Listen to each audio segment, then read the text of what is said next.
and I wish to welcome to the Chamber family and friends of a former member for Cronulla and Treasurer of New South Wales. Pursuant to the resolution of the House of the 7th of February 2024, we will now proceed with the moving of a condolence motion for the Honourable Michael Egan MP, former member for Cronulla and former Minister of the Crown. I call the Premier. Thank you, Mr Speaker. Mr Speaker, I move that this House extends its deepest sympathies and sincere condolences to the friends, family and loved ones of Michael Egan, who passed away on 31 January this year. Acknowledges Mr Egan's nearly quarter century of political service, including as the member for Cronulla, the member of the Legislative Council, and becoming the first New South Wales Treasurer to serve from the Legislative Council, going on to be the longest serving Treasurer in New South Wales history. Number 3, recognises the extraordinary contribution Mr Egan made to the state of New South Wales, including the state's near elimination of net government debt. Acknowledges Mr Egan's career after politics, which he continued to dedicate himself to serving the community, including as Macquarie University's longest serving Chancellor from 2008 to 2019, Chair of the Australia Day Council, Chair of the Centenary Institute of Cancer Medicine and Cell Biology, and 5, mourns the void left in our state by the loss of Mr Egan. Mr Speaker, I move that this House extends these condolences. Today we remember the longest serving Treasurer of this state, the longest and also one of the finest. It's been said that Bob Hawke had Paul Keating, John Howard had Peter Costello, and Bob Carr undeniably had Michael Egan. It was that partnership that lasted the distance. It balanced the books and established Labor's reputation for sound economic management. It also laid the foundation for 16 years of government. Today we honour an outstanding Member of Parliament and we pay tribute to a loyal friend and mentor to many. Michael could be stubborn, irreverent, combative. He called himself a good hater in the Irish tradition. But deep down he was funny, charming and a faithful supporter of the people in his life. And I want to acknowledge his family and friends who are with us today, including Byron Addison. Good to see you, Byron. Michael Reuben Egan was born in Coogee but grew up in Caringbah and Cronulla in the Shire. Like many Labor MPs, he was educated by the Christian Brothers, who recorded him as student 001 at St Pat's in Sutherland. He would always insist, hand on heart, that the 7th student enrolled in his class, student 007, was a boy named Jimmy Bond. As a student, Michael was fascinated with Labor politics and he joined the party while he was still in high school. Looking back, it was an amazing moment to enter the Labor movement. Bob Carr spoke of attending his first Young Labor meeting at the time. The chair was Paul Keating, the secretary was Laurie Brereton, and in the other corner was a young left-winger named Michael Egan. Now, those who know Michael Egan's history would recognise that he didn't stay in the left for long. Because he could count. Friends, entering Parliament wasn't easy for Michael. He ran 3 times for the seat of Cronulla and lost 3 times. But in 1978, he tried a 4th time and he won. And Parliament suited Michael. He was born with a sharp mind and a razor wit. He gave brilliant speeches on this very floor and gained admirers, including the Premier Neville Wran. And just as his luck was turning, it turned again. After just 2 terms in office, he lost the seat by an agonisingly close 269 votes. Michael met this news with dismay and swore that he'd hunt down the 269 people who voted against him. But over time, he realised that this thirst for vengeance was misplaced, and he should instead see those people as benefactors. Michael was always sensitive to the role of timing in politics, and the timing of his defeat meant that he was able to take Barry Unsworth's place in the other place when Barry became leader of the party in this place. It was in the other place that he would make his defining contribution to New South Wales, and he will go down in history for his unprecedented achievements as Treasurer of this state. It's a position he held for almost a decade, between April 95 and January 2005. He once said that the best memorial a Treasurer could leave behind was a budget free of debt. And that was a gift that he left the state. On taking the job, Michael rapidly turned the budget to surplus. He delivered 9 balanced budgets on a lending basis. He all but eliminated net government debt. It was a set of accomplishments never recorded before in the state's history. In his 6th budget, he was able to boast with justification we're the first government in the state's recorded financial history to reduce the state's debt and liabilities rather than add to them. Typically humble, Mr. Speaker. We're the first government in the state's history to not only pay our way each year, but also to put something aside for a rainy day. It was Michael Egan's steady hand that made all the achievements of the Carr government possible, a period where Labor invested heavily in essential services and infrastructure across the state, where we hosted the greatest Olympic Games ever debt-free, and where the government reduced costs for households and businesses and improved living standards and grew the economy and created jobs. It was at the Treasurer's desk that the Carr government's reputation for economic competence was born. Now, Michael took his job seriously, but he was not always serious. He was a great storyteller and even better company. This was a person who loved his vocation and who loved the halls of Parliament. He could draw on that savage wit when the time required, but in the upper house, he also built a reputation for being collegial away from question time and was open to working across Parliament, often with what many outside would assume was his bitterest enemies. And I know that the former Premier, Dominic Perrottet, was one of the many people here who studied his speeches while he served as both Treasurer and then Premier of this state. So it's a legacy that will live across the chamber, not just within the Labor family. In 2005, after almost a quarter century in Parliament, Michael announced his plans to leave politics. It could hardly be considered a retirement. He continued to serve his state for many years as the longest-serving Chancellor of Macquarie University. By his calculation, he graduated more than 43,000 students, another record like his tenure as Treasurer, unlikely to be beaten. It's a fitting tribute that Michael received an honorary doctorate from the university in their new named Michael Egan Hall. When he announced his decision to retire finally as Chancellor, Michael recalled the advice that Tim Fisher had given him many years prior. Wherever you go, don't stay long. Those words feel painful right now. For those of us who knew him and for those that loved him, we can only wish he had more time. But we do console ourselves with the knowledge that his life was full and he lived well. And so on behalf of the government and this assembly and the people of this state, we again extend our love and condolences to his life companion Byron, to his family and friends. New South Wales has lost a great leader and many have lost a very dear friend. I thank you, Premier, and further to the condolence motion for the Honourable Michael Egan MP, I call the member for Epping and former Treasurer. Thank you, Mr Speaker. On behalf of the Leader of the Opposition, I rise to join the Premier in paying tribute to the life and contribution of the late Michael Egan. Before I do, I have a message from the member for Cronulla and Leader of the Opposition today in relation to this motion. He says, Michael was a tenacious local campaigner. He never gave up. He had 4 goes as the Labor candidate in Cronulla in 1971, 73, 76 and 78, before finally winning in 1978. He went on to a long, active and distinguished career in public life, both inside and outside of politics.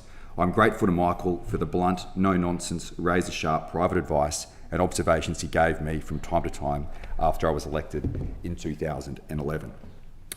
Mr Speaker, one of the great things about politics is the unexpected friends that you make. And when I first entered Parliament back in 2011, I never thought I'd either have the opportunity or, to be honest, the inclination to strike up a friendship with a staunch stalwart of the Labor Party's Carr era and our state's longest-serving Treasurer. But I'm proud and grateful to be able to count Michael Egan as a friend. And on behalf of the Opposition, I want to express this House's deepest condolences to Byron, to the Addison family, his family and friends. Now, compared to others, Mr Speaker, I only knew Michael for a relatively brief time. The first contact I ever had with Michael speaks volumes of his sense of humour, but also his respect and passion for Treasury, and more particularly the office of the Treasurer. It was back in 2017 and the newly sworn-in Premier Gladys Berejiklian was holding a press conference, and as the new Treasurer, I was by her side. Now, Michael saw a photo of this in the newspaper, and a few days later I received a package from Michael in the mail containing 2 packs of shoe polish and leather conditioner. It was accompanied by a note saying, "Dear Treasurer, your shoes aren't up to scratch. A good Treasurer always has shiny shoes. I'm always here if you need some advice. Best wishes, Michael." It was the first of many pieces of advice Michael generously shared with me and which I will never forget. Today I'd like to share some reflections that I believe show the measure of the man. Michael's political legacy speaks for itself. He may have left his mark more quietly than some, but it is the enduring mark of a giant of New South Wales politics. As the Premier has pointed out, Michael was born in Coogee, 21 February 1948, the only child of Jean and Stanley Joseph Egan. He grew up in the Shire and was educated in St Patrick's College, Christian Brothers in Sutherland. He joined the New South Wales Labor Party as a young 16-year-old boy. He was a lively left-winger in Young Labor, often seen holding a megaphone at shopping centres in the Shire, supporting Arthur Calwell and opposing causes like conscription in Vietnam. He also led the charge in opposing what he called the dictatorial chairmanship of the Labor Party's then President, Paul Keating. But it didn't take long for a young Michael Egan to have good sense, to see the light and join the right. He was elected to this place as a member for Cronulla in the landslide of 78. He was elected in 81 before losing the seat of Cronulla in 1984, and to this day, he remains the only Labor member in our state's history to hold the seat of Cronulla, and long may that record remain. Championed by former Premier Bob Carr, he began his service in the New South Wales Legislative Council in 1984. He was passionate about ministers, not simply being respondent to the public service, but rather to have bold ideas, policies, and to drive the public service to implement them. In his typical turn of phrase, he said, "The task of a minister is to make the difficult decisions of government, not to leave them up to the independent public servants while he jumps up and down on the back seat of a ministerial car." He made an early name for himself in the Parliament through committee work as the chair of the Public Accounts Committee, and later reflected that the committee system would be improved if every parliamentary committee would have its reports written by its chair. That would mean, he said, they'd be shorter and more to the point, with respect to the committee staff here. There would be, he says, there will be no academic tomes, there will be more practical responses to issues and problems. But his best committee work actually happened in a committee that didn't actually exist. In opposition, he created a title for himself called the Chair of the Waste Wash Committee, where he would regularly refer to himself and the chamber and in the media with this title. It wasn't long before he was being represented in the media as a quasi-Auditor General of New South Wales. And it was actually this political cut through his deep intellect that led him to becoming Leader of the Opposition in the Upper House in 1991. But as the Premier has said, Michael will always be remembered as the preeminent Treasurer of New South Wales. During his time, he maintained our state's AAA credit rating and the integrity of our state's finances for more than a decade. He delivered 9 balanced budgets. He took the bold position of underwriting the 2000 Sydney Olympic Games, which ended up costing the New South Wales budget $1.2 billion in capital works and $800 million in operating costs for that 2-week event. And he did this all the whilst eliminating the state's net debt. He set the precedent for taking the fight up to Canberra on GST, regularly coming to blows with the then Federal Treasurer Peter Costello. He was a treasurer with financial imagination, a man whose deep sense of inquiry created innovative financing solutions to keep the budget balanced whilst driving our state forward and navigating the headwinds that came our way. Now, interesting, Mr. Speaker, that one of those, given the first question the Premier answered today in question time, one of those innovative financing solutions was none other than privatisation. Mr. Speaker, make no mistake, Michael Egan was the founding father of asset recycling in New South Wales. In 1998, he privatised the TAB. In 2002, he privatised Power Coal, which managed and operated 8 coal mines across New South Wales. And later that year, he sold Australia's biggest freight rail operator, Freight Corp, whilst taking a lesser price on that transaction to increase long-term competition in handling freight in and out of Newcastle.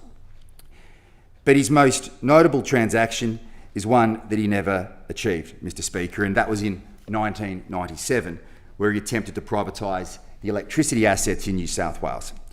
Now, in stark contrast to the Liberal Party, Mr. Speaker, the Labor conference has historically had veto power over major policy decisions at a state and federal level.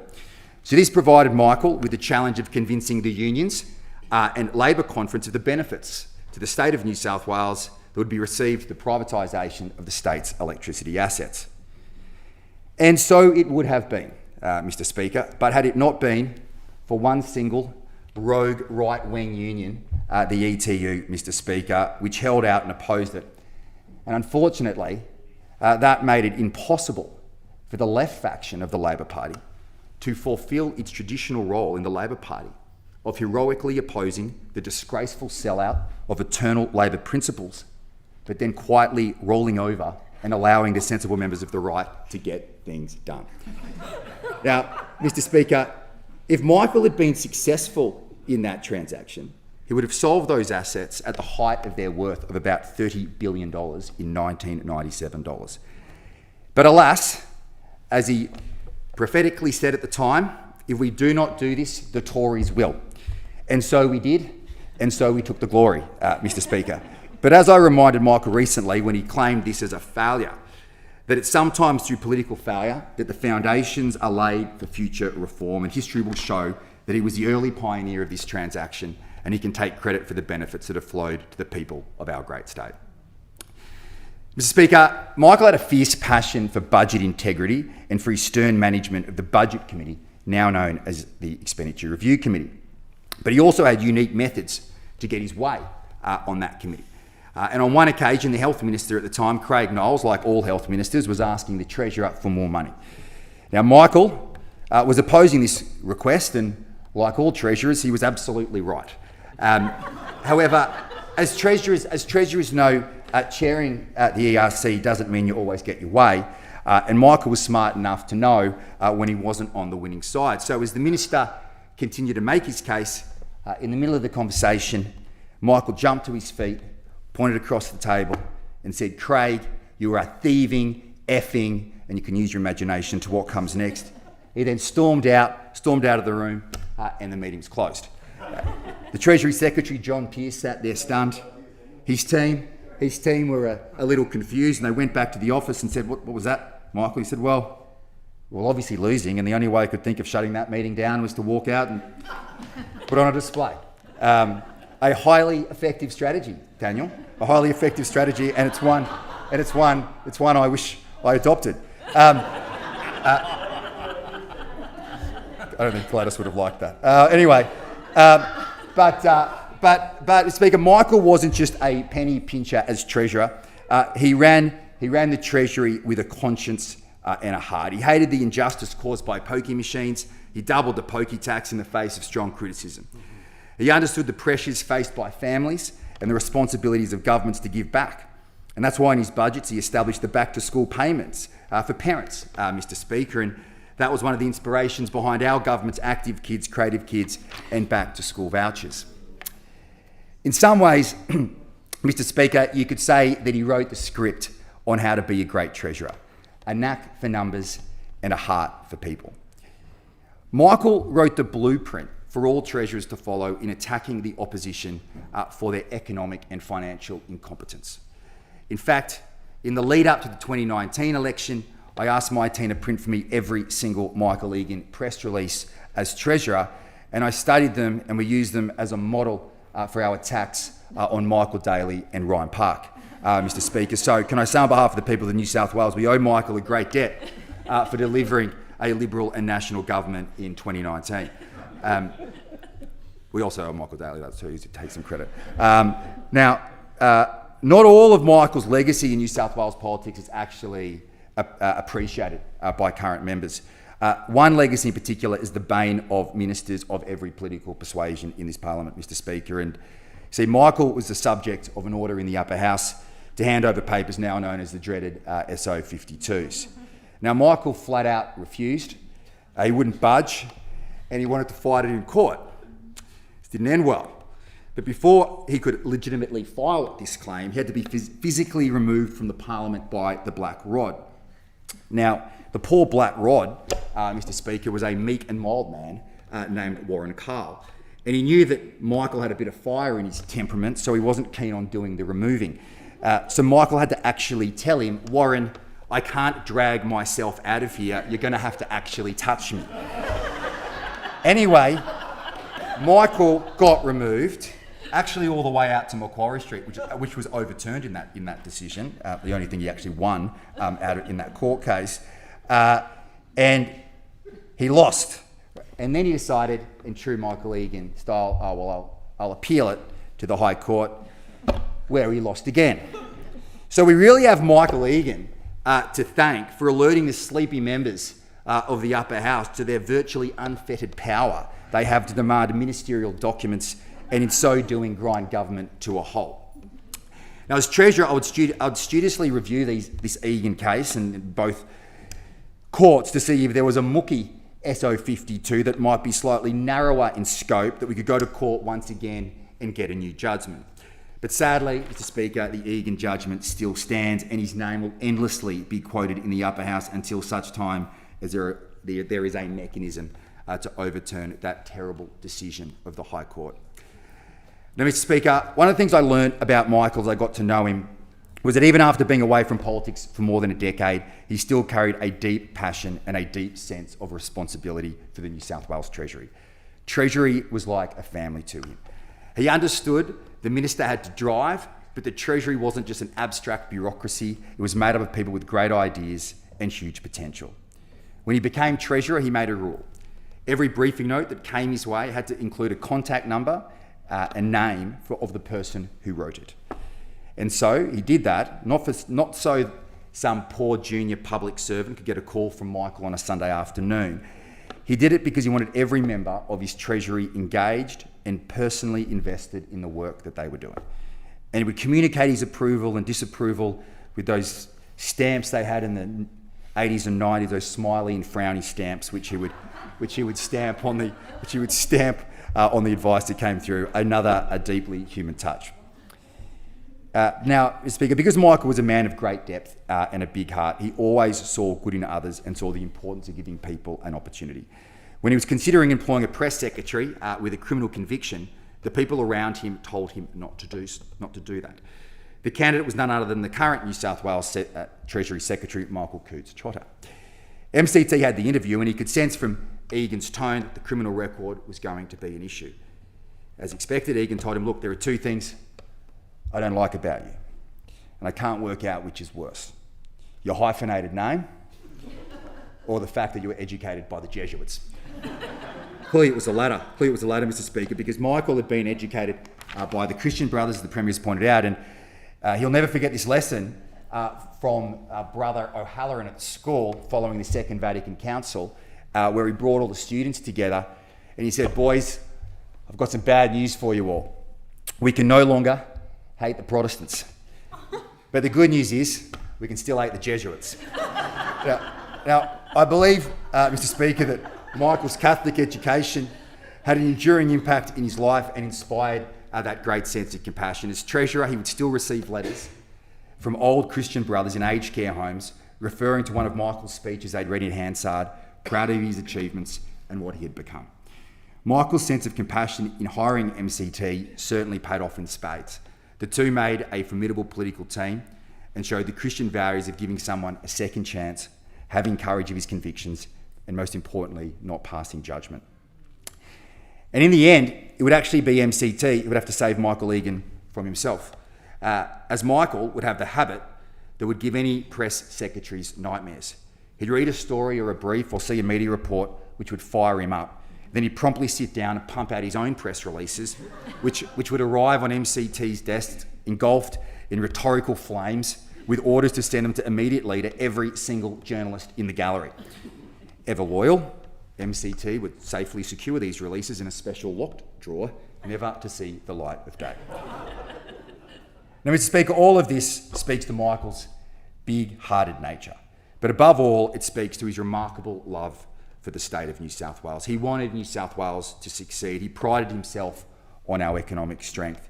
He was eternally optimistic for our country, for our state's capacity to create opportunity and to give people who live and work here a better life. He took extremely seriously the responsibility of government to be responsible stewards of the funds and power entrusted to it by the public. Everything he did in the job, and so much that he did outside the job, was geared towards those noble ends. I was fortunate enough, amongst many others, to visit Michael a couple of times in his final weeks at Walpole Hospital in Woollahra. Whilst his health was weak, his mind was still sharp, and in true Michael style, he was debating public policy right to the end. I noticed next to his bed there were two things: some well-worn rosary beads and a copy of the latest Spectator magazine. He was reading well right to the very end. This, Mr. Speaker, was a true measure of the man. A heart for others, a mind for big ideas, and an unshakable conviction to make this world a better place. So on behalf of the opposition, thank you, Michael, for your service to our Parliament and to our state. I again express our deepest condolences to Byron, the Addison family and his friends. Whilst today we may mourn Michael's loss, we also celebrate the indelible mark that he's left on our world and in our lives. May he rest in peace. I thank the member for Epping.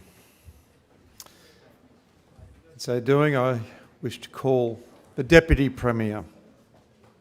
Thank you, Mr. Speaker. Both incredible contributions there in honour of the great Michael Egan. I also rise to express my condolences on the passing of the late, great Michael Egan AO. As we've heard from the Premier and the former Premier, many in this place remember him fondly and with a grin. He had a fierce intellect, an incredible work ethic, and an unfailing dedication to Labor values. I'm informed that he was less dedicated to healthy eating, however. His colleague and his boss, the then Premier Bob Carr, is known for his adherence to a healthy lifestyle. So I'm told that he and the Treasurer would taunt each other in a theatrical display of disgust during cabinet meetings as one condemned the dietary intake of the other. Green concoctions requested by the Premier would be reviled by the Treasurer, and the Treasurer's steady intake of meat pies and sausage rolls loudly and continually condemned by the Premier.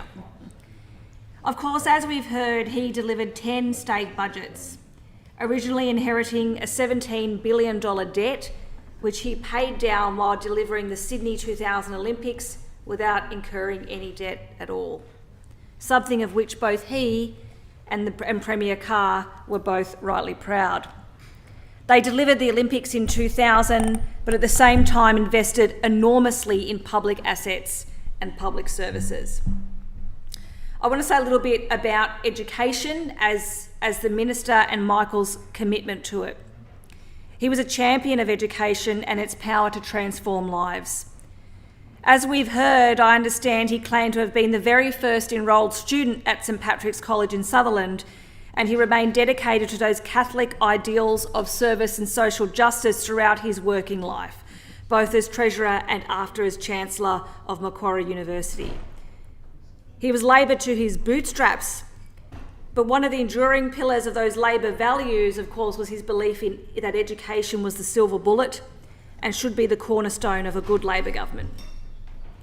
As a result, despite the need for extensive budget repair, his first budget, the 95-96 budget, included an increase in education funding for additional teaching positions, with a particular focus on literacy, community languages and technology positions, and an increase in the rollout of computers and technology in schools, and importantly at that time, an entirely new syllabus from K to 12.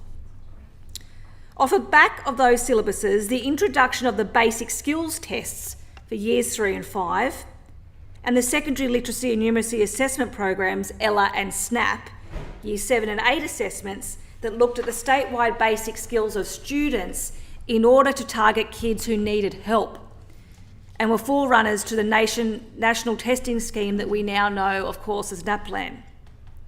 By the time they came to the 2003 election, They had made an enormous investment in public education, one that has stood the test of time, can I say, and stands, I believe, as one of the most crowning achievements of the Carr-Egan government and of my Labor predecessors in this portfolio.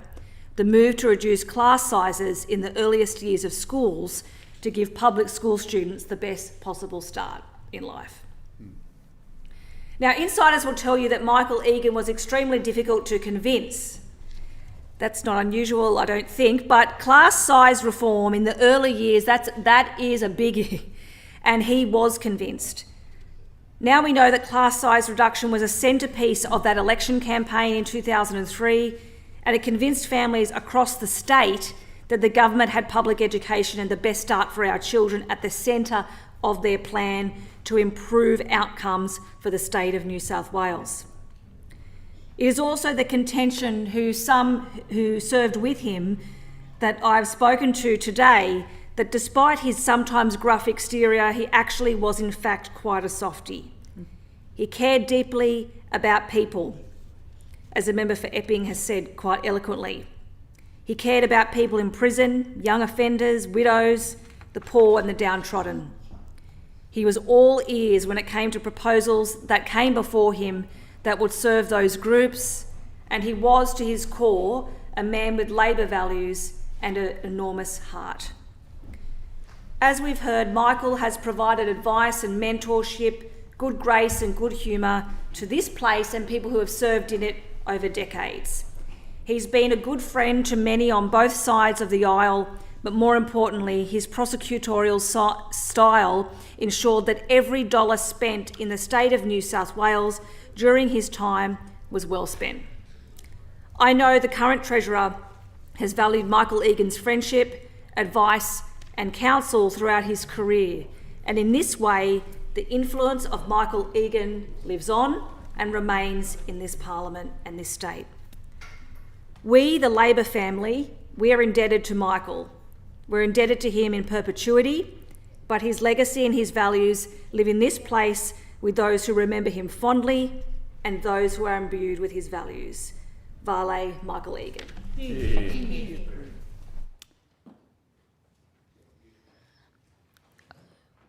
I call the Leader of the House.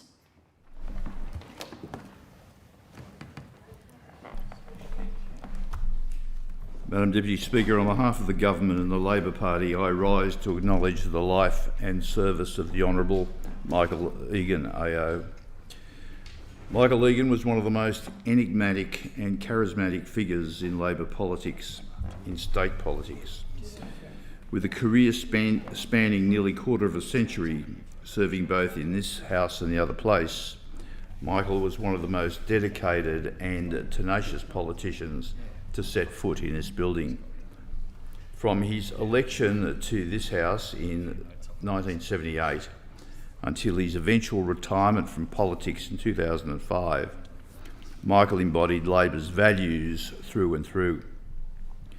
His generosity and service while in public office is evident in innumerable ways. I've witnessed it within my own electorate and community. Michael's mother, Jean, was a student at Tempe Public School. When she sadly passed away in 2016, Michael established a $20,000 musical scholarship as well as a Jean Egan Award for students who had put others before themselves. Michael presented these awards himself every year, where he would join me at Tempe Public School until last year when he was too ill to attend the ceremony.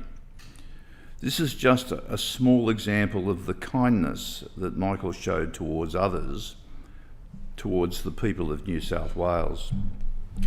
It's difficult to summarise the political career of someone like Michael Egan because there are few politicians who have had one like it.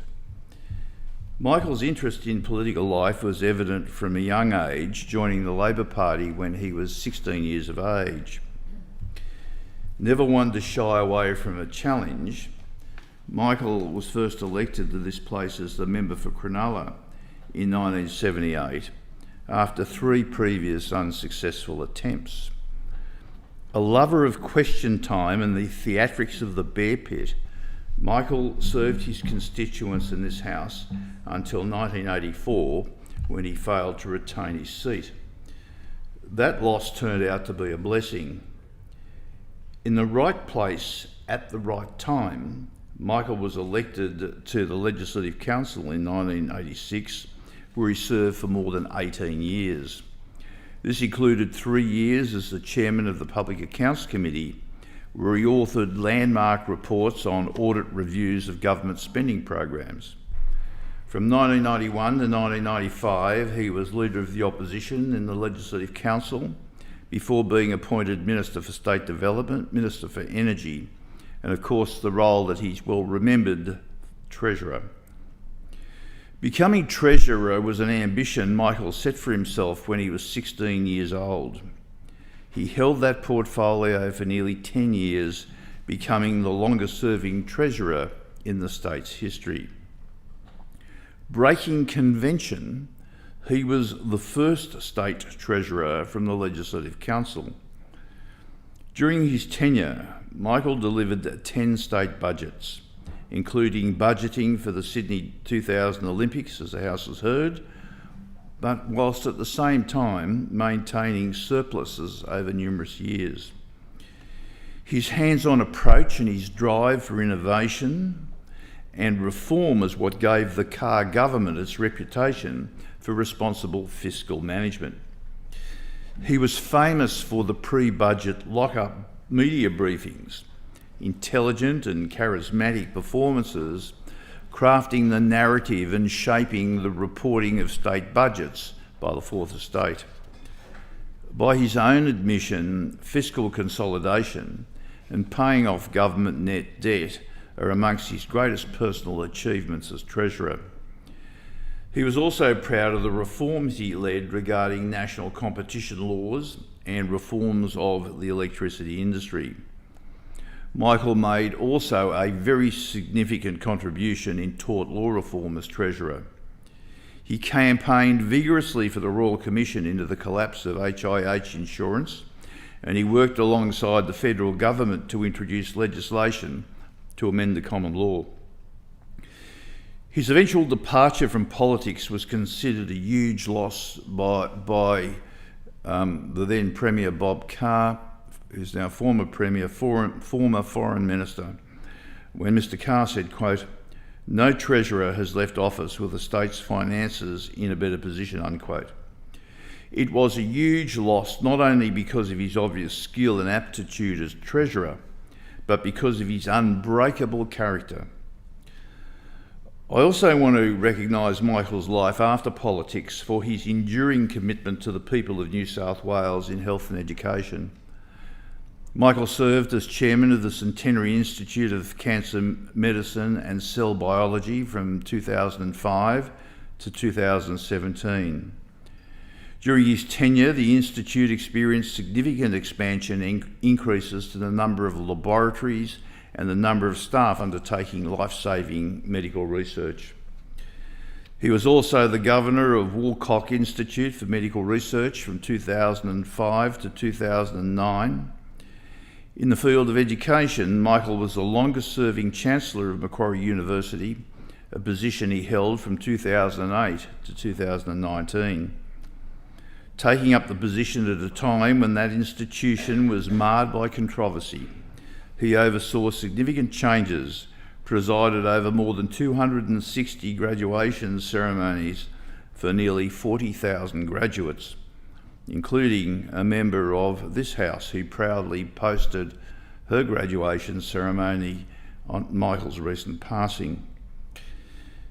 In an address to the Microeconomic Conference early in his tenure as Treasurer, Michael reflected on why he joined the Labor Party when commentators were writing it off as having any form of political force left in this country or state. And Michael said this, I quote, "There was too much unfairness, there was too much injustice, and that it existed amid general affluence only made it all the more intolerable. It was our vocation in life to change it, close quote. And change it he did. Few political figures have left their mark on New South Wales like Michael Egan. He will be remembered, of course, for his decisiveness and his resolve as Treasurer. He will be remembered for his character, his charm, and his good-humoured nature. For his gift of the gab, which was evident in his colourful rhetoric and quick wit. And he will be remembered for his strong sense of social justice and his service to the Labor Party. The state of New South Wales is a far better place because of him and the social and economic reforms he introduced when Labor was in government. I finish with a pointed reminder to all of us who hold public office of the privileged position that we are in, a position where we can go into bat for our constituents, something that Michael never took for granted. He said this, and I quote, "There are plenty of people all over the world who would have made great legislators, great cabinet ministers and leaders of government. People tried just as hard as we did, and no doubt would have been better than us, but for whom the conjunction of circumstances was not as fortuitous as ours," unquote. I extend my deepest sympathies to Michael's loved ones and friends at this time. May he rest in peace. I call the member for Tweed. Thank you, Madam Deputy Speaker. Madam Deputy Speaker, I'd first like to say a few things about Michael and my association with him, even brief, over many times. But I guess first off, I'd like to pass on my sincere condolences to his family and friends at a great loss. I might start, I first met Michael in, I'm a Shire boy, by the way, I should make that quite clear. Lived in Caringbah, went to Woolooware High and all of that, but I first met Michael outside a polling booth when I was about 19, 20, and I must admit at that particular time I didn't have a really great deal of interest in politics, but he took me aside. He took me aside and quickly, within, as you do on pre-poll, you got about 2 or 3 minutes, and I actually voted for him. And I think I voted at the next 2 elections for him. And at that time, I was working in the club industry, and that. So I ended up in '84 going to work at Revesby Workers Club, with Pat Rogan, who was there, and Bill Bullard, that thing. And that was the time when Michael took over the famous Cronulla Workers, and I haven't heard any mention of that in the speeches, and they've all been very good speeches. No offence there, but as a young bloke working in the Workers Club, I was seconded out to Cronulla Workers, and I thought that was one of the best gigs ever. Michael was president. That was all right, but it was the fact they had in excess Little River Band, Dragon, Coal Chisel, the list went on, and it was a pretty tough place in those days. There's quite a few dramas happened outside the street, but Michael tried his best with that, and and then later in life we got seconded out to the tradies at Gymea, Southern Trade Union Club, the official name of it. So yeah, I had a long and arduous, great association with the Labor Party and Michael, and then we move fast forward. I ended up working in the club industry up in the Northern Rivers, and Michael and the then Premier decided to double the tax on the licensed club industry, so which we thought was a little bit inappropriate at the time. So we had lobbyists, we had placards. I was standing out in the front here with axe the tax, axe the tax. We all remember those days. And through Brian Pizzuti, he managed to get myself and another couple of the managers a couple of meetings with Michael. So we all trooped down the road here and up in the lift, and my first impression of Michael, he is so forward. Bang, bang, bang, bang, bang. But we were quite prepared, and I give him his due, and the thing I deeply respect about Michael was that he listened, he analysed everything we were saying. It wasn't sort of the toe-to-toe stick it in your nose bit. It was really, really good. I was that impressed with him. But at the end of it, he turned to me. I'll never forget this. He said, "I agree with whatever you're saying, because we were bringing money into the state. We weren't taking it from somewhere else. We were bringing it in from Queensland, thank goodness, there." And he said, "But it's just going to be too difficult for me to change. But thank you very much for bringing it in. And by the way, Jeff," he said, "before you leave, come and I'll show you something." And there was this antique, daybed, I guess, or a chair. And I said, "What is this?" He said, "This is the chair of the first treasurer of the state, and they used to put all the money in under the bed, and the first treasurer used to sleep on it." I said, "Why is that?" He said, "Because in the first fleet, somebody would steal it, somebody would knock it off." And I always remember that. Then later in life, as a former member, when I was elected in 2007, a number of former members usually come in and tell the newbies about what happens and what you should do, what you shouldn't do, and it's pretty bipartisan. And well, lo and behold, who should walk through there? It was Michael. So we had a bit of a giggle. But the other thing, and in closing, he told me, he said, "Jeff, you come in here with no friends, and you might go out with no friends. But if you do go out with some friends, they're going to be really good friends. So you remember this and you do it." And look, I think it's a sad loss. I think you should be extraordinarily proud of the legacy he's left, the people he's touched, the influence, the greatness of the state, his dedication. I mean, the list goes on. But, you know, we all mourn at the loss of a loved one, of somebody we've known. But we should also celebrate the fact that we have known them and we've experienced the joy and the love from them. So, Michael, please rest in peace. Thank you. I call the member for Monero's. Madam Deputy Speaker, I'm honoured to be able to add my voice to the condolences for Michael Egan. Fairly briefly, I really do acknowledge the speeches that we've already heard. There's been some fabulous tributes to the former Treasurer from those who knew him very well. I'm one of the few in this place, along with the member for Lismore, who was here when Michael, very briefly, when Michael was a member, and when he was the Treasurer. I was elected in 2003. And of course, he was the Treasurer and a very long-serving Treasurer in the Carr government.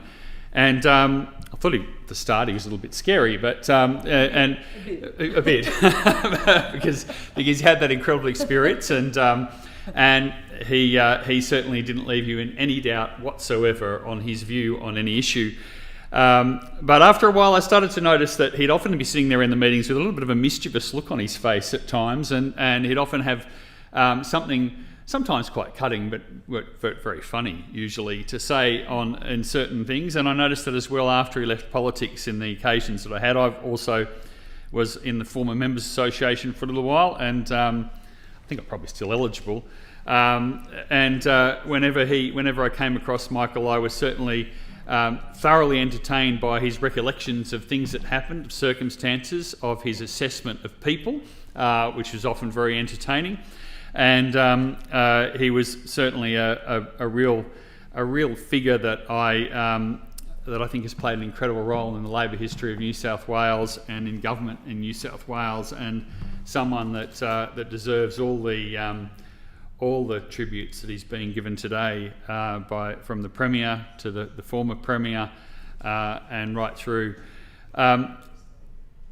I was only here for a couple of years in his time, so I asked Richard Amery, who is very heavily involved in the Former Members Association, for some thoughts about Michael to add to the discussion today. And Richard, as is his wont, has sat down at the typewriter last night and sent me typewritten notes, which I've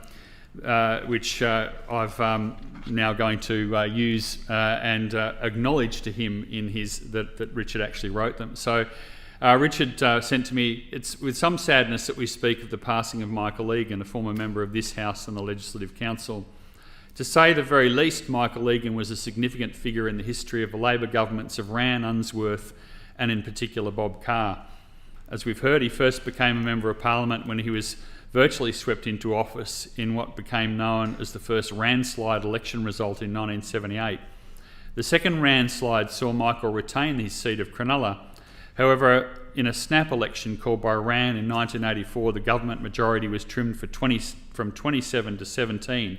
The seat of Cronulla was one of the seats that returned to the Liberal fold. Michael went on to work on the staff of Barry Unsworth, one-time Transport Minister in the Rann government, and Michael's fortunes took a turn for the better following a number of historic events in 1986. First, Neville Rann surprised all at the annual conference of the Labor Party when he announced he'd be retiring from politics and vacating the premiership. Following this event, Barry Unsworth, a member of the Legislative Council, nominated to be the new Premier. This he achieved when Barry was chosen by the Labor caucus to be the new Premier. The issue here was that Unsworth was in the upper house, so he stood for the seat of Rockdale, and incidentally, from my point of view, I was in Young Labor then and drove up from Canberra to work handing out how to votes on that by-election. And one of my first introductions to New South Wales politics, because I was at the time in the ACT branch. Going back to Richard's words, the seat of Rockdale, which Unsworth won narrowly sometime later. This resulted in a vacancy in the Legislative Council, and Michael Egan nominated for the vacancy and was duly elected that year. Labor lost the 1988 election, and this was followed by a record-breaking leadership term by Bob Carr. Michael Egan worked his way through the ups and downs of caucus politics to become an effective member of the Shadow Cabinet. Carr appointed him as the chair of the Waste Watch Committee, and we've heard some reflections on that earlier, the one-person committee, which in effect was a committee of one. Michael was always in the news, highlighting government waste. He was also the main opposition spokesman on economic matters, even though Carr was official Shadow Treasurer.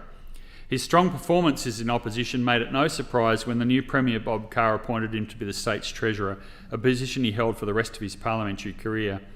It has been said that Egan did much to deliver balanced budgets, reduce government expenditure and maintain the state's credit rating, but we should not forget that he was also the Treasurer during a period when competition policy was at the forefront of economic debate.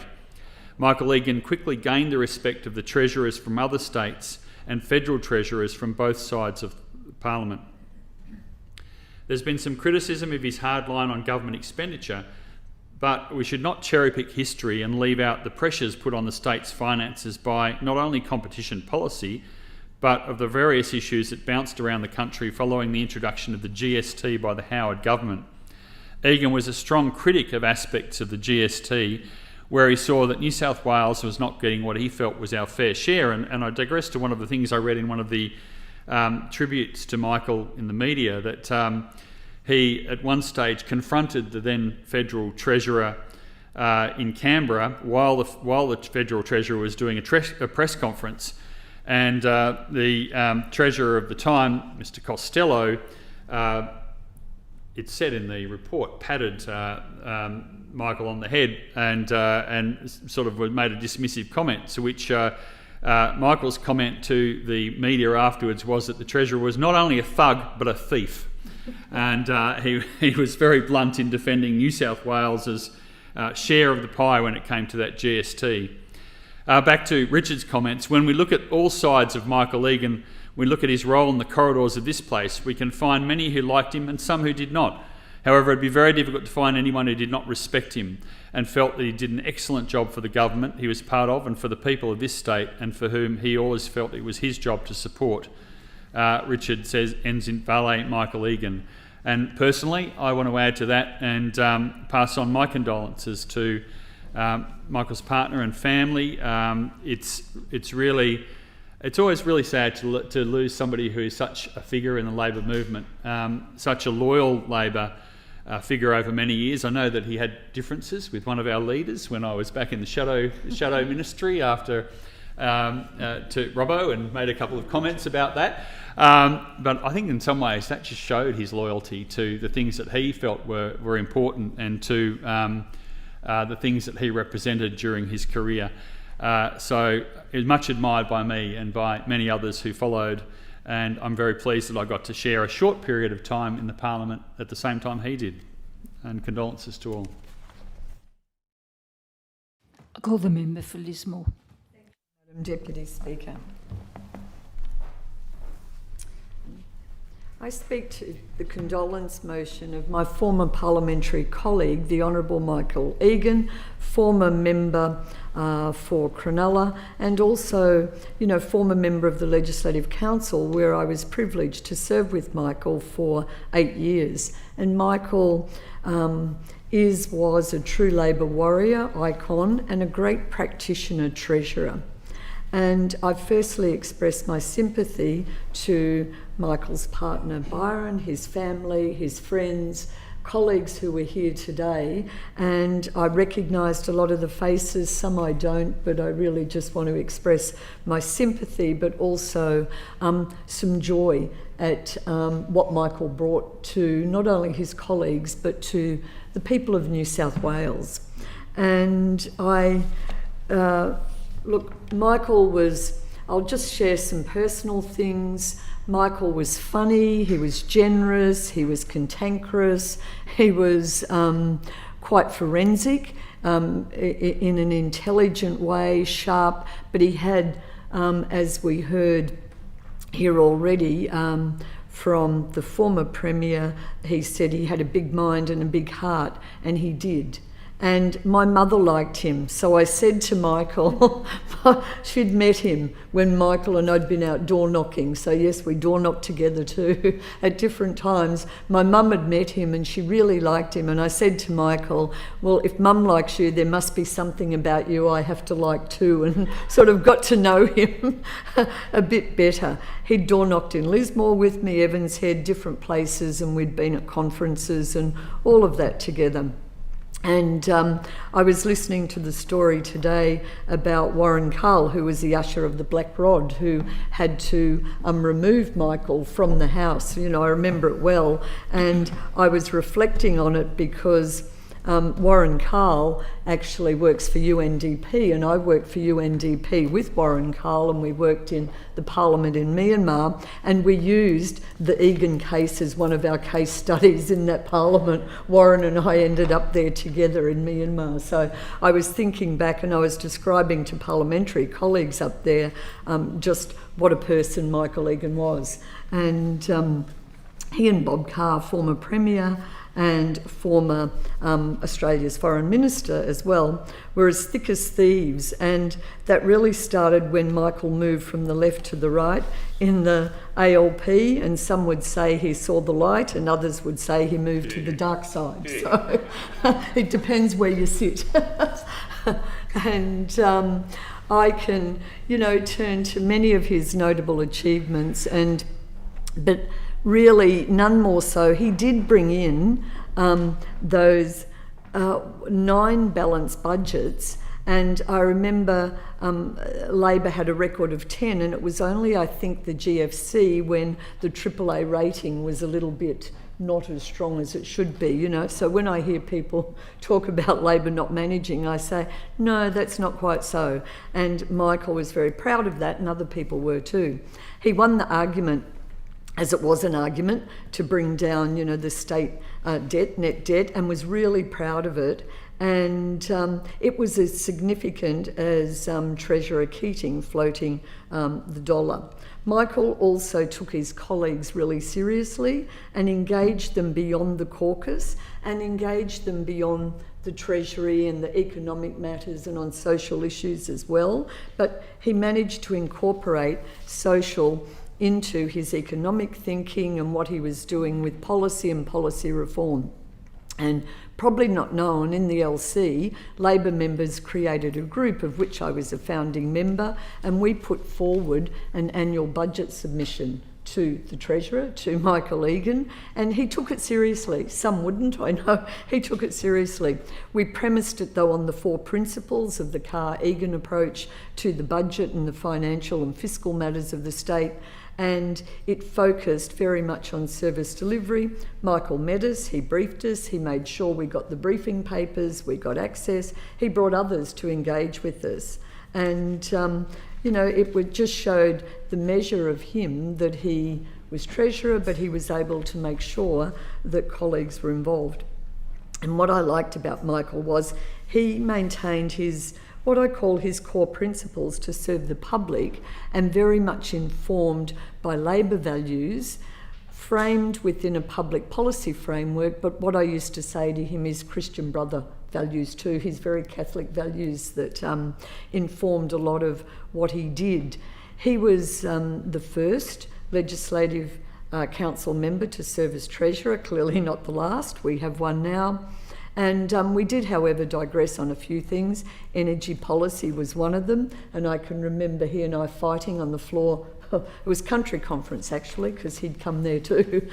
I can remember us fighting on that and on that issue of privatisation and on competition, and that was to do with my dairy farmers, because I always represent dairy farmers where I live, and way back. And it wasn't on the whole competition, but it was about dairy farmers. But always got a good hearing with Michael. And I can also remember the pokies, and Michael was really strong about that and really clear. And as a former club worker, a local club worker, that wasn't particularly easy for me. And I did go out though and explained it and defended it and promoted what Michael was putting forward, because it was for the betterment of the state. It wasn't easy, but I did do that, and he thanked me for doing that. They were quite often not easy meetings, and I've faced a few of them in my time on pokies. And Michael, and it may surprise some, he still held what I call quite a commitment to civil liberties, and given that there was a lot of law and order debate and talk at that time, he still maintained principles around that. And he and the late erudite Judge, Attorney General Jeff Shaw and I, we had more in common in these issues than might be known. And Michael was concerned that we have a balance around those liberties, about prison reform, about the vulnerable, about police powers, but he was able to go beyond the compassion, the individual compassion, and have them shaped into reform, into public policy reform. And I quite admired him. And I note the comments today about MCT, Michael Coates-Trotter, because, you know, I knew him as a young press secretary in the other place where I was. And I would just like to quote the words that Michael himself said. He said he had a great deal to be grateful to Michael for. His generosity has made possible extraordinary things in life. This was said on ABC Radio. I wouldn't have a career in the public service if it wasn't for his preparedness to give me a go and stand by me. And he also said he was incredibly generous, funny, a vivacious person in his private life, but an extraordinarily successful treasurer who was a benchmark against which state treasurers in New South Wales at least judge themselves. And I think everybody in this place, from what we're hearing today outside this place, would agree. And Michael clearly believed in redemption and forgiveness, and he was able to display that in many ways. I'll just tell you a couple more things, a little known one, or little understood if it's known, because it was in the media at the time. And at state ALP conference, that's where people are put on the ticket to go forward in the election to the upper house. And Michael and I were on the ticket, and some of you might have been there at that conference. And some of his colleagues who were a bit unhappy with him, a particular union, actually, we have a way of voting, okay? So the order was changed unilaterally by some. And that meant Michael got knocked out, you see, off the ticket. And I was a collateral damage, and so did I. I remember Michael was in Rome, and I talked to him that night on the Saturday night. And anyway, and in the way things go at these conferences, there were lots of meetings in the pubs and under the hall, you know, town hall, under the stage, etc., etc. And the next day, the returning officer was able to announce that the ticket was as the order should have been in the first place.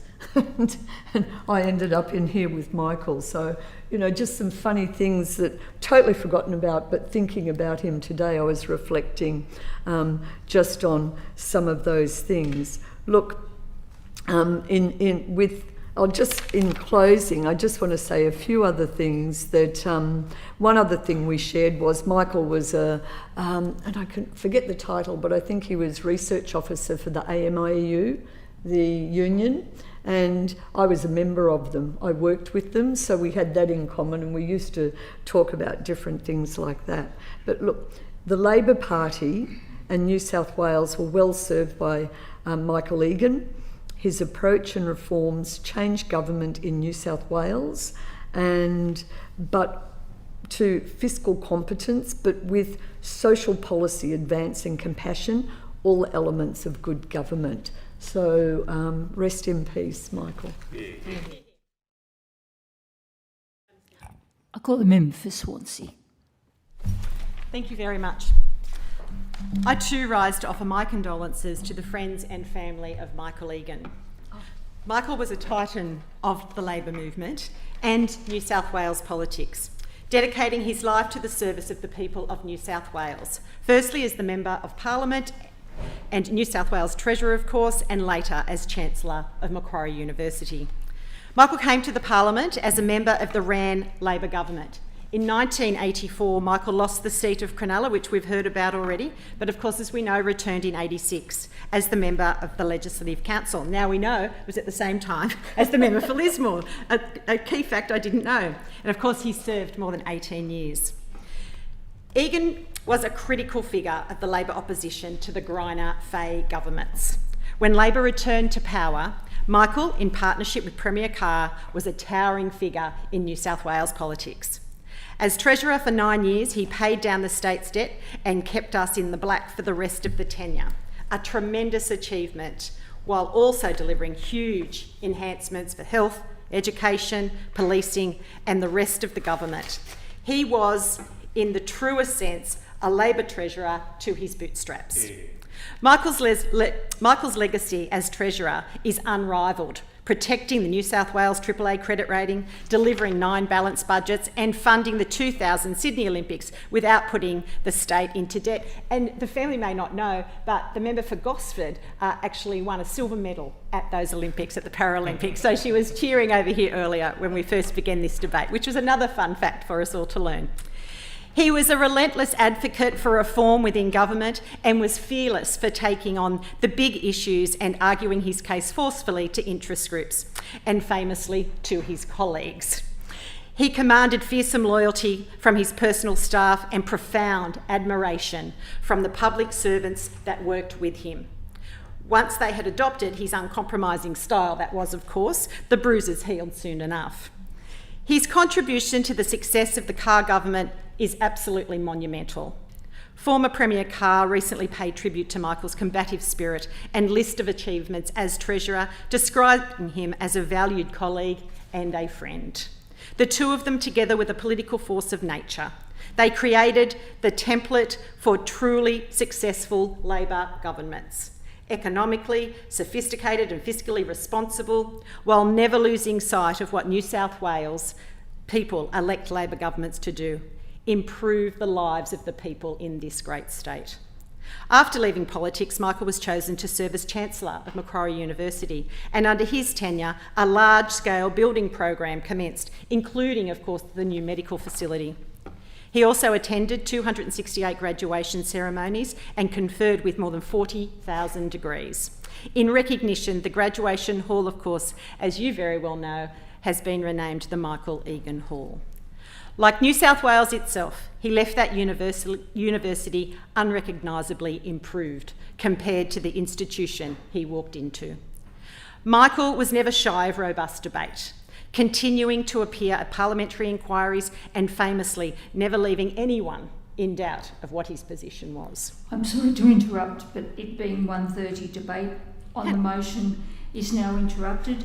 I set down the resumption of the debate as an order of the day for a later time. I shall now leave the chair until 2:30. Michael was never shy of robust debate, continuing to appear at parliamentary inquiries and famously never leaving anyone in doubt of his position. Michael Egan set a high standard of ministerial accountability for himself and the government, something, Mr. Speaker, that every minister should seek to replicate. Those who get the privilege to serve as a minister know the weight of the office, but also the opportunity that it presents to improve the lives of the people of New South Wales and to shape our state. I would really like to thank Michael's partner, his family and his friends for sharing Michael with us. Michael, even beyond his time in Parliament, continued as a loyal servant to Labor by sharing his experience and his advice with us. And I can certainly attribute to my time with him as a shadow minister, where he was so generous and gracious in sharing what it's like to be a minister and preparing those shadow ministers for what it's going to be like in a Labor government. And now to be able to lean on those that wonderful advice is I'm truly grateful. I'll finish by saying, Mr Speaker, that the Labor movement is indebted to Michael Egan for his years of service to our party and to the people of New South Wales. Vail, Michael Egan, you will be greatly missed. I thank the member and I call the member for Prospect. Thank you, Mr Speaker. Mr Speaker, today we gather in this place, in this chamber, to honour a true Labor leader and visionary. Today, our New South Wales Labor family, Mr Speaker, and across New South Wales mourns the loss of a great friend, a great mentor to many of us, and a truly accomplished public servant for the people of New South Wales and across the country. Michael Egan was a Labor leader through and through, who spent a quarter of his life in public service, giving his all and his intellect to the people of New South Wales. A dedicated and compassionate advocate for the people of New South Wales, Michael spent his long and accomplished career serving our community in Western Sydney, the community in Greater Sydney and throughout New South Wales. Michael was a lifer for the Labor Party his whole life, from his mid-teen years onwards. He was a member of Young Labor throughout the 1960s and with contemporaries such as Paul Keating and others, and when he was president. And in fact, he joined the party in 1964. He formally entered politics in 1978. Michael served firstly in the Legislative Assembly in this chamber for 5 years as the member for Cronulla, the only time Labor's ever held that seat, and I look forward to a future Michael Egan taking that seat back for Labor as it should have always been. He then went on to serve in the Legislative Council, where he remained for 18 years. Michael served as New South Wales Treasurer in the Carr Labor government and was the first member of the LC to hold this title. You may not remember or know that prior to then there was a time when only members of the LA got to become ministers. The Carr government changed that because it was about talent, and Carr thought so highly of Michael, and I'll go into some of the things he did whilst he was in opposition with Michael, and to make him Treasurer for the first time in the upper house was quite an achievement. He held this honour for almost a decade, commencing on the 3rd of April 1995 to the 21st of January 2005, the longest term serving Treasurer in New South Wales history. In his illustrious career, Michael also served as Minister for State Development, Minister for Energy, Minister assisting the Premier, Leader of the Government in the Legislative Council, the Minister for State and Regional Development, and the Minister for Gaming and Racing. Outstanding in all those portfolios, but particularly as Treasurer. He was instrumental in the success of our great city hosting the Sydney 2000 Olympics, which I'm sure we all remember, and he did so without a dollar of debt. And of course, the local member for Gosford won medals that year, and it was because of Michael. You know that? That's of course. Such a great contribution. Was it gold medals? Is that right? Yes. Silver. I'm sorry. Okay, gold later. To support the Olympics, he improved essential services across our city, supported the infrastructure needed to host the Games, putting Sydney on the map as a standout city across the globe. During his term as Treasurer, he returned the New South Wales budget to surplus and all but eliminated net government debt. He drove changes to make New South Wales ports, energy, rail and water more competitive, reducing prices for households and businesses, improving living standards and creating jobs, tens of thousands of jobs. Michael's commitment to improving people's lives shone through as he championed economic and social reforms during his extensive tenure in the New South Wales Parliament and as the longest serving Treasurer in New South Wales history, as I already mentioned. Michael was a master at pushing the political to implementing economic and social reform that made lasting change. A fair and intelligent leader, he made policy for the good of all people in New South Wales, whether they voted Labor, Liberal, National, Green, whatever. Policy that we continue to benefit from today. After his parliamentary career, Michael continued to serve his community, mostly in a number of roles, but certainly as Chancellor of Macquarie University, where he personally presided over some 43,000 students graduating from that university. On a personal note, Michael, in so many ways, was a mentor to me, giving wise and measured advice from my days in Young Labor, where I first met him in the early 1990s, almost 30 years ago now, it's hard to believe. I think I first met him at a party conference in 1992, something like that, and continued to do that on and off, but particularly when I became elected to this seat here in Prospect. When I first met Michael, we were in opposition, and the Carr government, he was in different roles. He hadn't quite become the Treasurer, but he was always happy to provide advice to myself and to my colleagues in Young Labor. We were from the right. He had joined the right some years before, or Centre Unity as we prefer to call it, and he would often host us up in the Parliament or somewhere else.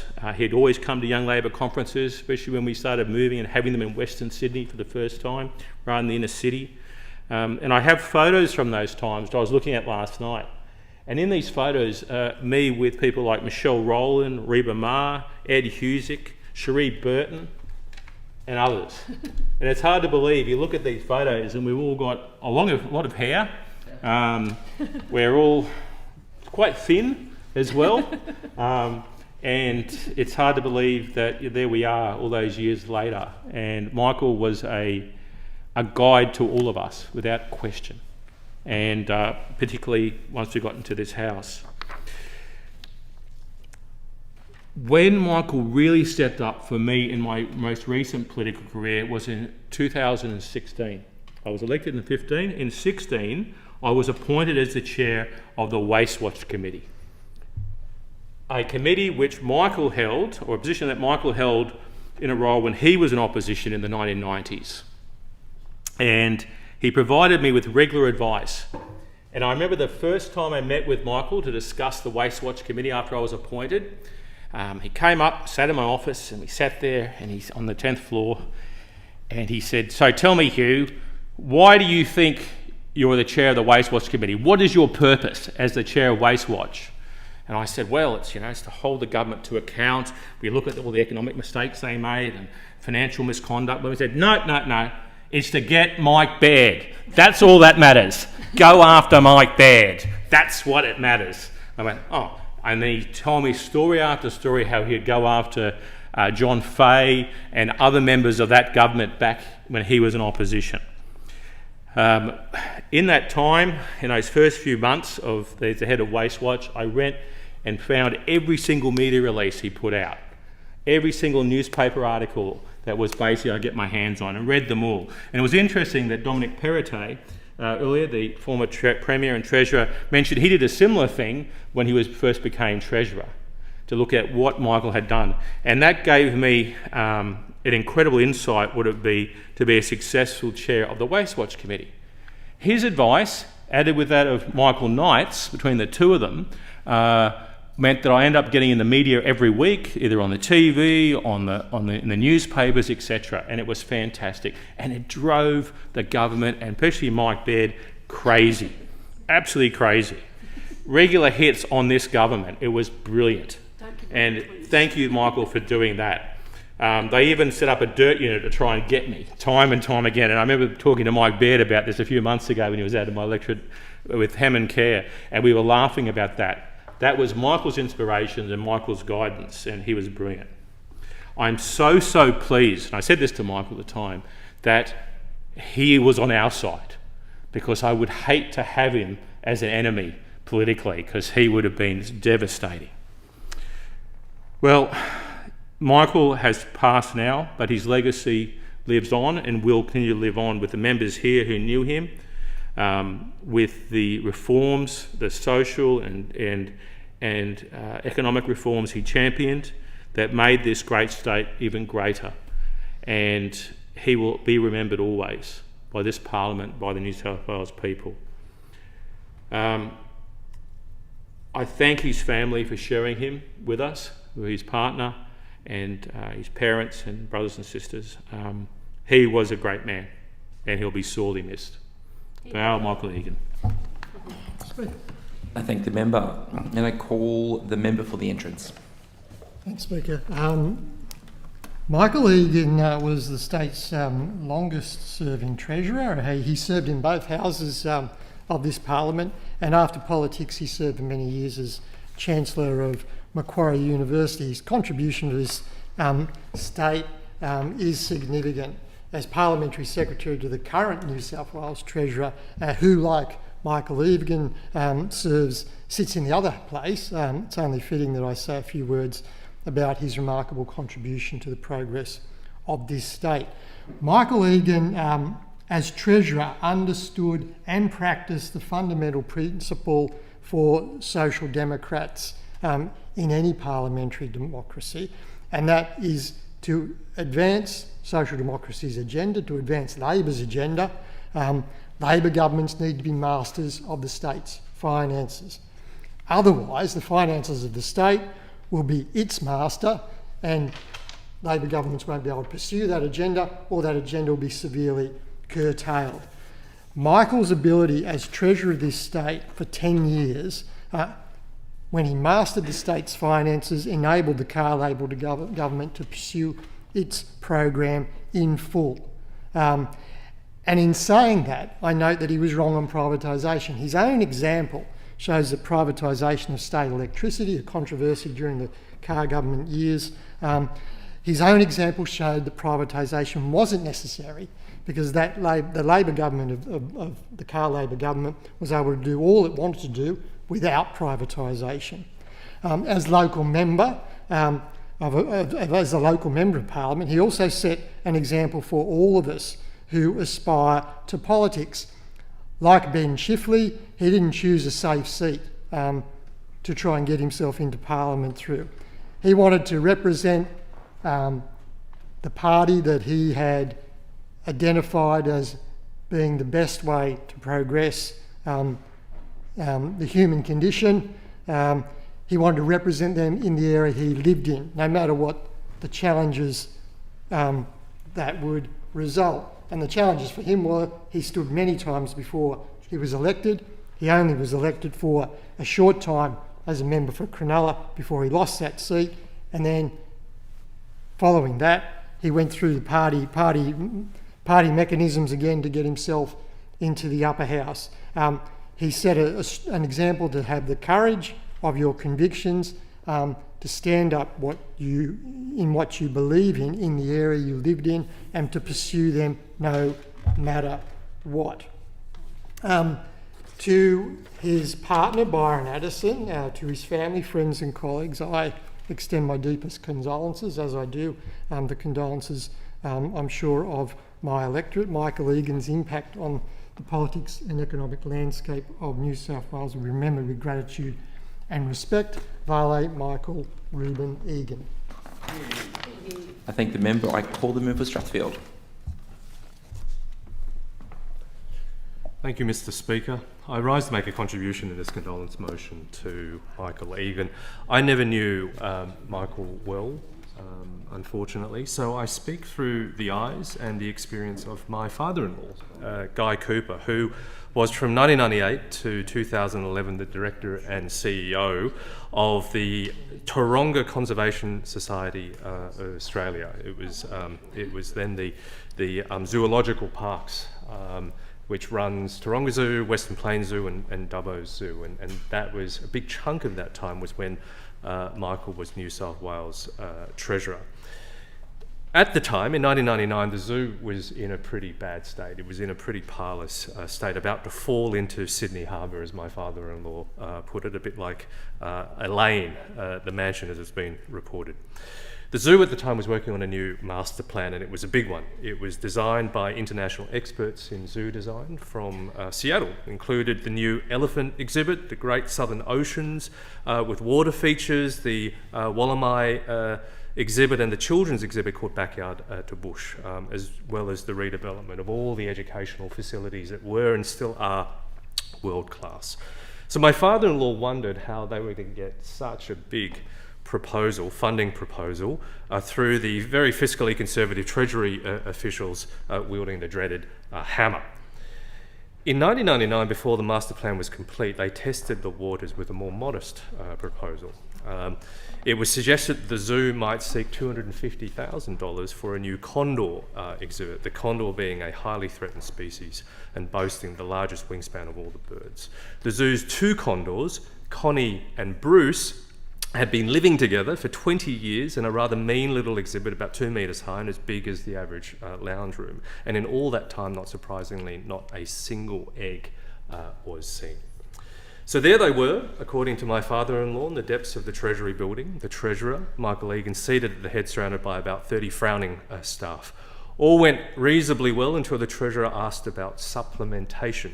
My father-in-law launched into his spiel on the value of condors, facing off negative body language and shaking of heads. In Michael Egan, however, he said that he noticed a twinkle in the eye. No more was said, and they continued on. At the end of the session, Michael folded his papers and said, "Well, that's it, good luck. See you next year, and oh, by the way, I think you should have your condor exhibit." All this to the gasp of dismay from the officials. And before my father-in-law could even utter thanks, a staffer told him, "Get out, get out." My father-in-law said, What do you mean?" And the staffer said, "Get out before anybody changes their minds." Later that year, the new condor exhibit was open, and just 8 weeks after that, Connie laid her first egg. How beautiful. Now, my father-in-law wanted to name the baby condor Michael, after Michael Egan. Of course, on hatching, it was discovered the chick was a female. But then Guy had the pleasure of advising the Treasurer that the chick's name would be Megan, being M. Egan. As an uplifting prologue, the descendant of Megan is now in California awaiting release into a region where the species is currently extinct. The following year in 2000, the zoo was back at Treasury asking for over $300 million for the master plan. To his enormous credit, courage and genuine support for zoos and all that they could contribute, the Treasurer gave it the thumbs up, despite the palpable undercurrents of doubt permeating the room. And as an example of the innovative approach to ERC decisions, before everybody left the room, Michael added that he wanted the zoo to pay for 40% of it. My father-in-law said he nearly fainted. Raising that amount of money was almost unheard of in the day. But this turned out to be a blessing in disguise and a game changer. It was a call to arms for Taronga to mobilise the Taronga Foundation into a compelling campaign to raise an unprecedented sum of money. It galvanised and united the staff into a shared purpose with the general public to realise the vision of a new world-class zoo. My father-in-law remembers Michael Egan as one of those rare politicians and human beings that you don't forget.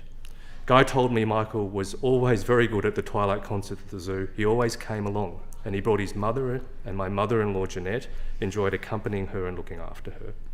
Don Perrottet, my father-in-law, said, put it perfectly when he said that Michael Egan had a head for numbers and a heart for people. He had a feeling for the animals and for the zoo and what it meant for Sydney and New South Wales and its people. I send my deepest condolences to Michael's family. I thank the member and I call the member for Wollongong. Thank you, Speaker. It's hard to top that story. I don't know that a contribution I might make, reflecting on my time as a young economist coming up in the party ranks and looking up to two great treasurers of the time of Keating and Egan, quite matches a condor hatchling named Megan.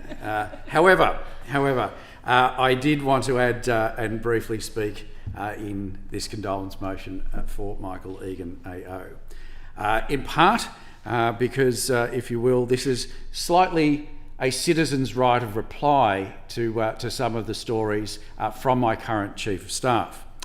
Speaker, as we've heard, there's been many stories that can and have been told about Michael Egan. Some of them are certainly more amusing than others. Some of them perhaps not for Hansard. But nonetheless, they all go to the depth of the talent of the man, the depth of the compassion of the man, and the depth of the willingness of the man to get great things done for communities.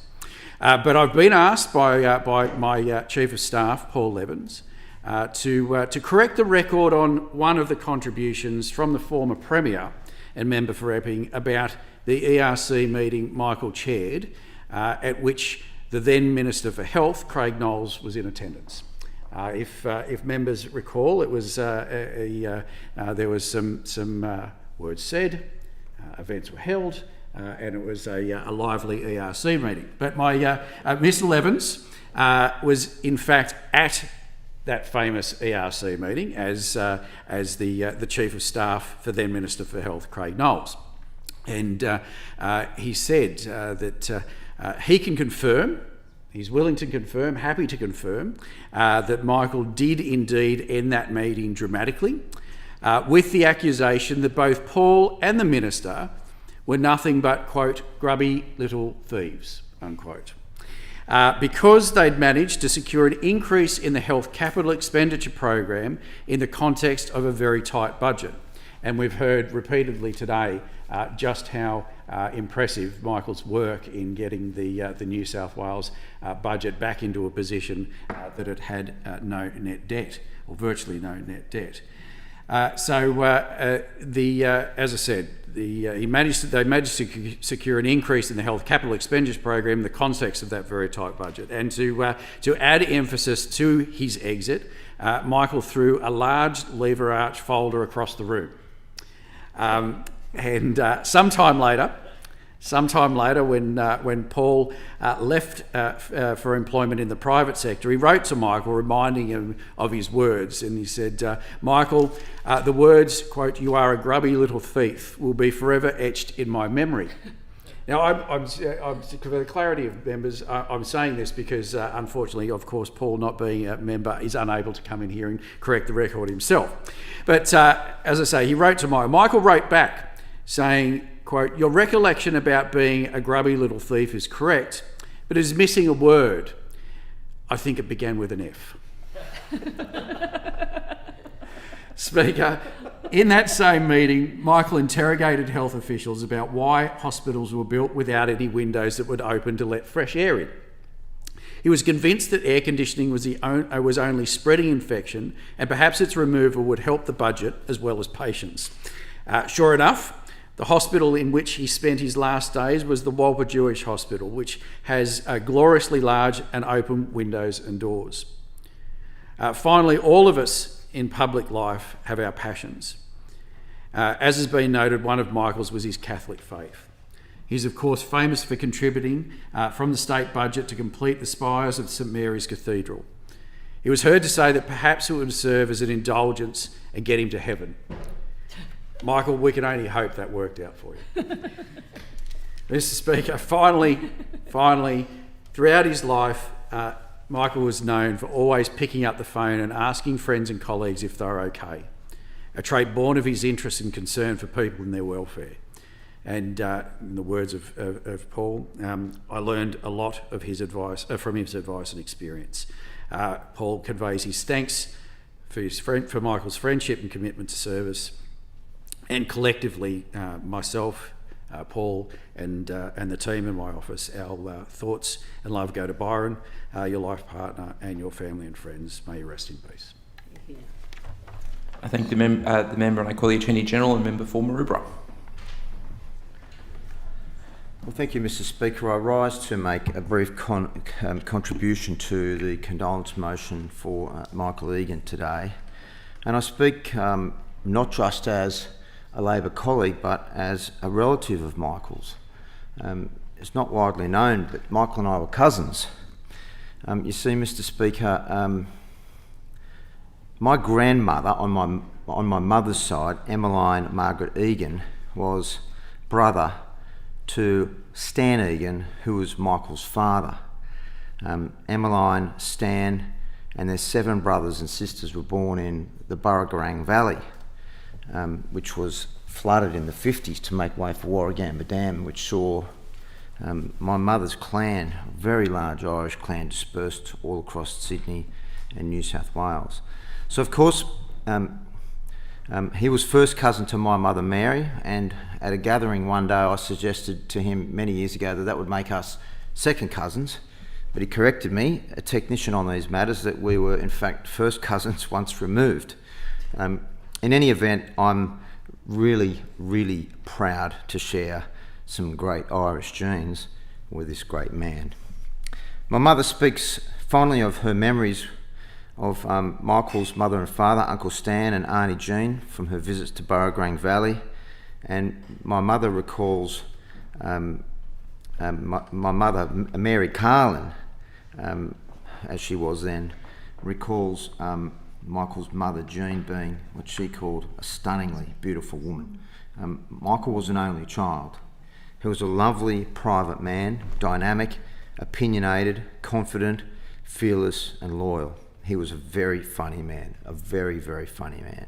He was always looking to amuse, even in difficult occasions. In fact, probably more so. He could make light of a seeming disaster, and he loved it when his enemies came for him. He was always ready for them and bested them on most occasions. He was full of stories.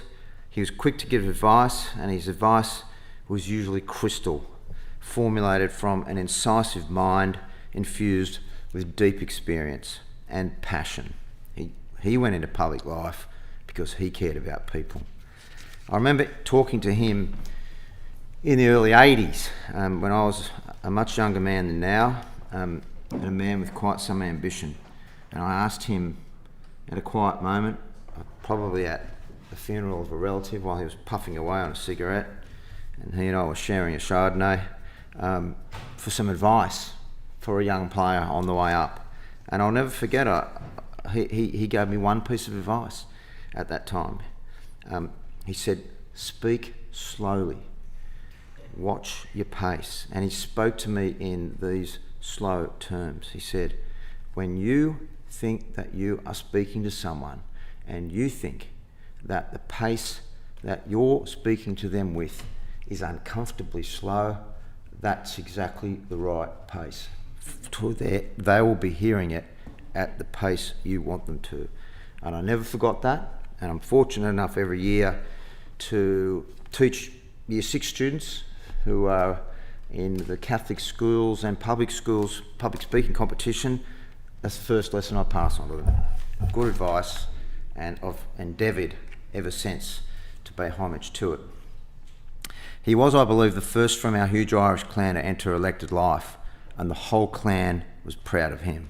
And I was proud to follow him, Mr. Speaker, and he was proud of that too, ringing me often during my pre-selection in 2005, which was a bit of a bloodbath, to offer me advice, valuable intelligence, and counsel. His counsel was this: stay calm and just move forward like a machine. Forget the noise, concentrate on the numbers. They'll try to bomb you out, he said. Stay focused. I was very grateful for that advice. They did try and bomb me out. With his help, they didn't. And I was grateful to have won, and 18 years later, I'm still here. His advice, of course, that I just recounted to the House was necessarily expletive-free. He had a very colourful Irish turn of phrase. And when I entered this place in 2005, there were more lessons. Read the budget papers, he says. No one does. Understand the budget. That's the key to understanding government. You can't understand government unless you know how the budget works. They were good advice, and I did follow it, which came in very handy, many to this day, but particularly as Shadow Treasurer. And The other advice he gave was learn the standing orders, understand them. Not many people do. I remember him saying, if you understand them, you'll kill them in the house. That came in very handy for the nearly 8 years I was shadow leader of the House under various leaders at a difficult time. Get onto the Public Accounts Committee, he told me. That's where I made my reputation. That's where I learnt so much about the workings of government. You should do that. And I did that too. He was very helpful to me as a new member with advice, assisting me as a guest speaker at my early fundraisers and with any questions I had. And from time to time, he would still ring me, a great observer of Macquarie Street politics, and offer me counsel and advice and suggestions and jokes right up until the end. Michael was the sort of person who was really fun to be around. He was a one-off. I'll miss our encounters, and I offer my condolences to Byron and his friends and family on behalf of my family, and particularly on behalf of my mother Mary. My father John passed away on the 9th of January, but loved Michael's company and admired him greatly as well. And to Byron I say, you picked a gem of a life partner, an absolute gem, but I'm sure at times you feel like you were sharing a roller coaster with your gem, and you would have had a very fun life with him indeed. My great mentor and mate, the former federal member for Kingsford Smith, Laurie Brereton, spoke to me this morning about Michael Egan and asked me to pass on a few thoughts, which I'm happy to do now. Laurie remembers first encountering Michael Egan in the Youth Council, as it was then, the precursor to Young Labor, in 1965, as the Premier recounted, along with Bob Carr and Paul Keating and a raft of Labor luminaries who were very young at that stage. Laurie says that Michael ran on a ticket with Wayne Halen, who went on to become a Queen's Counsel and who is a good friend of mine. They ran on a left ticket, but as the Premier recounted, and with my interjection this morning, Michael didn't stay on the left for very long. He was much too good a counter than that. Laurie recounts that he was a vigorous debater right from his teens and very, very passionate, sometimes incredibly so. He said he pursued his roles, all of them, with huge enthusiasm. He followed Laurie Brereton onto the Public Accounts Committee in this place, and Laurie recounts with much, much gratitude that Michael was one of his first and enduring supporters of the Beds to the West program. Laurie Brereton, who was a member from Eastern Sydney, I think he would have been a member for perhaps Randwick or Heffron at the time when he was Minister for Health, was the minister who was responsible for moving health services to Western Sydney. And he said Michael Egan was one of the first supporters of that. He said he supported me in caucus and at ALP conference, where there were vigorous debates, the hide of Laurie Brereton forcing doctors and nurses to have to go to the western suburbs to work. It was almost heretical. But he said he was a member for Cronulla, Michael, in Parliament, but he supported me always on Beds to the West. He said he was great fun to be with. He ran into him a few years ago in Cortina in Italy. Now, they both say that was by chance, but I reckon they probably had some planning to do about that. And he said they skied with him and Byron. He said he was great company.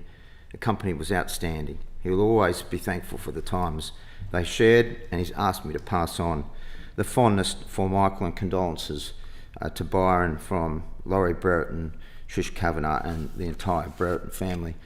I also just wish to pass on some thoughts from my other great friend and mentor, the person who I followed into the seat of Maroubra, former Premier Bob Carr.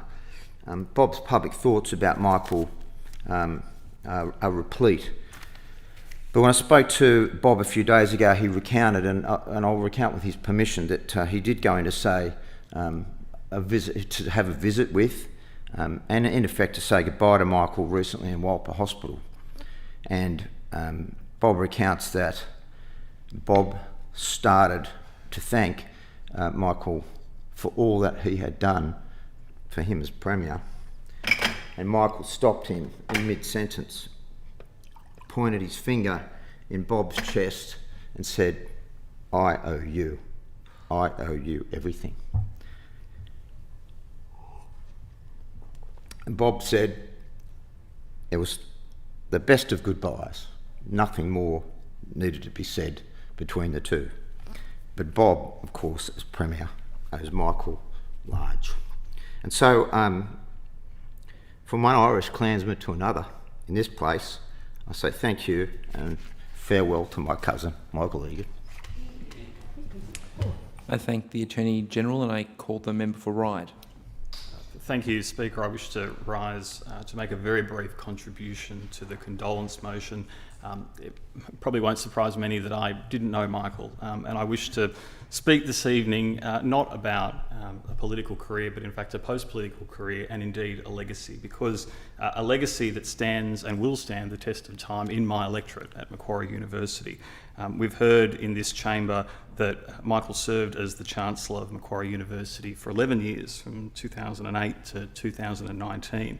And in listening to the member for Epping speak earlier today, he talked about the rough sums of around 45,000 odd students that Michael believed he'd graduated through that university. I think that that is an extraordinary legacy that will no doubt grow and be something that many of those students remember for much time. The funny thing about that hall is that the naming and the unveiling of that hall in fact happened at a ceremony where Michael received his own honorary doctorate. It is one of the most magnificent halls, perhaps the best anywhere in Ryde, and I've had the privilege of delivering an occasional address from that particular hall to a cohort of graduates who, whilst they did not graduate under Michael's chancellorship, they did graduate from a hall that bears his name. And so I think that is an extraordinary legacy that is left behind at a university, one of the best in the world, that this year is celebrating its 60th anniversary. So my condolences to Michael's family, an extraordinary legacy both in politics and beyond, and indeed for me as the member for Ryde, a small little note about our local community to Valet Michael Egan. I thank the member. I call the member for Gosford. Thank you, Mr. Speaker. I too, as someone who have not known Michael directly, but rise to speak about a legacy that he has given so many people with disabilities as the Treasurer who not only had 9 balanced budgets in New South Wales, eliminated net government debt, but fully funded not only the Olympics but the Paralympic Games. And I just need to say the Paralympic Games in 2000 changed the lives and changed attitudes towards people with disabilities in this state. And it was pretty powerful to be out there with kids not saying what's wrong with that person, but saying what sport does that person play. And I think hosting being part of a game in your own country is a really, really powerful experience for young athletes. And the beauty of the legacy it leaves behind, there were so many of us who were young athletes back then who were put in the spotlight and given a voice and continue now into various fields. So the Paralympic Games in Sydney changed the shape of the city, made the city so much more accessible, but also changed a generation for inclusion for future things. So, Michael, your legacy lives on in so many different ways. The condor named Megan, the endangered species, but the hall, but also changing the lives of people with disabilities. Valet Michael Egan, thank you so much for your contribution to the Labor movement, and thank you so much to your family who have supported you on this journey. I thank all members for their contribution. If I may just reflect, I had met Michael a handful of times. He played a critical role in Sydney hosting the 2000 Olympics, as the member for Gosford has said, an event which shared our global city with the world in such a powerful way. I'd also like to thank Michael Egan for his enduring contribution to the LGBTQ community. Valet Michael Egan, and will honourable members please carry the motion by standing.